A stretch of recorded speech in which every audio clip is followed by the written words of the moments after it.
আসসালামু আলাইকুম, welcome to my channel. আশা করি আপনারা সবাই ভালো আছেন। আমি আমার পরিবারকে নিয়ে খুব ভালো আছি। আজকে আমি আপনাদের সাথে শেয়ার করব সকাল থেকে কিভাবে তাড়াতাড়ি আমি কাজ করে থাকি সেটা। তো আমি সকাল ঘুম থেকে উঠে পানি নিয়ে আসছি, তারপর ছাই উঠাচ্ছি চুলা থেকে। এখন যে ভাত চড়িয়ে দিয়েছি সকালের জন্য। তারপর যে রাতে খাবার খাওয়ার পরে যে থালা বাসনগুলো ছিল সেগুলো আমি ধুয়ে নিচ্ছি। যদি এখন ঠান্ডা, তারপর কিছু করার নেই। এখন তো সময় অনেক কি অল্প, তো দিন ছোট, এই জন্য তাড়াতাড়ি সব কিছু গুছিয়ে কাজ করতে হবে। তা না হলে কিন্তু সময়ের সাথে পেরে উঠতে পারবো না। এই জন্য এই ঠান্ডা থাকা সত্ত্বেও থালা বাসনগুলো ধুয়ে নিচ্ছি। তো আমার থালা বাসনগুলো ধুয়ে নেওয়া হয়ে গিয়েছে। এখন এগুলো রেখে দিচ্ছি জায়গা মতো। আমরা সকালে চা খেয়ে নিয়েছিলাম, সেটা আপনাদের সাথে শেয়ার করা হয়নি। আমার বাচ্চাটা এখন ঘুমিয়ে আছে, তোর জন্য সকালের নাস্তাটা বসিয়ে দিব। পোলাও চাল দিয়ে জাউ রান্না করব। এতক্ষণে আমার বাচ্চাটা ঘুম থেকে উঠেও গিয়েছে। তো ও ঘুম থেকে ওঠার পর আমার বিছানার অবস্থা হচ্ছে এরকম। তো এখন আমি বিছানাটাকে গুছিয়ে নেব।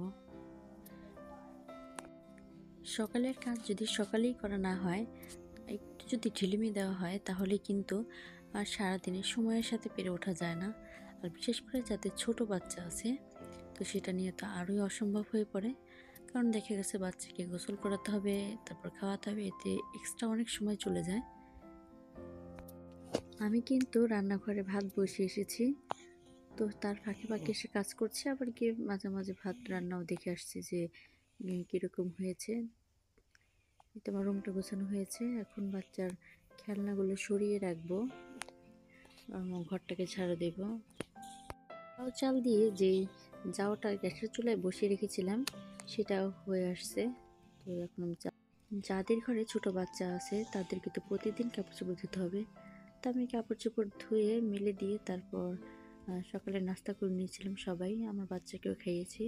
এখানে আমার শাশুড়ি আতপ চাল ছাড়তেছে, সেখান থেকে কিছু চাল নিয়ে আমি ভিজিয়ে রেখেছিলাম, এখন ব্লেন্ডার করছি। তো আমার ব্লেন্ডার করা হয়েছে। আজকে দুপুরে আমরা চিতই পিঠা বানাবো। টপ ক্যামেরা সব কাজটা সেরে এখন আবার এই দু পিঠা বানাতে চলে এসেছি। এখন দুপুর বেলা, যেহেতু আজকে আমরা দুপুরে পিঠা বানাবো, এই জন্য কিন্তু আর ভাত খাওয়া হবে না, তো তাই জন্য ভাত রান্নাও করিনি। তো আজকে পিঠা দিয়ে আর গরুর ভুঁড়ি রান্না করে নিয়েছি, সেগুলো দিয়েই খাবো। আমার প্রিয় ভিউয়ার্স আপুদেরকে বলছি, আপনারা যারা আমার ভিডিওটি দেখেন কিন্তু লাইক করতে হয়তো বা ভুলে যান, তো আপনাদেরকে বলবো প্লিজ আমার ভিডিওতে একটা লাইক দিয়ে দিবেন।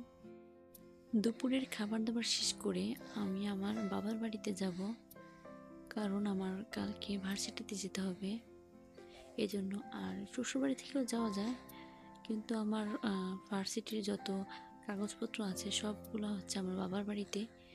তো যেহেতু বাবার বাড়ি কাছে আছে, সেই জন্য প্যারা নেই না, তো ওখান থেকে যাই। আজকে আমার 50 জন সাবস্ক্রাইবার পূর্ণ হয়েছে, এই জন্য আলহামদুলিল্লাহ আমি অনেক খুশি। যদিও এটা অনেক অল্প, তারপর আমি অনেক খুশি।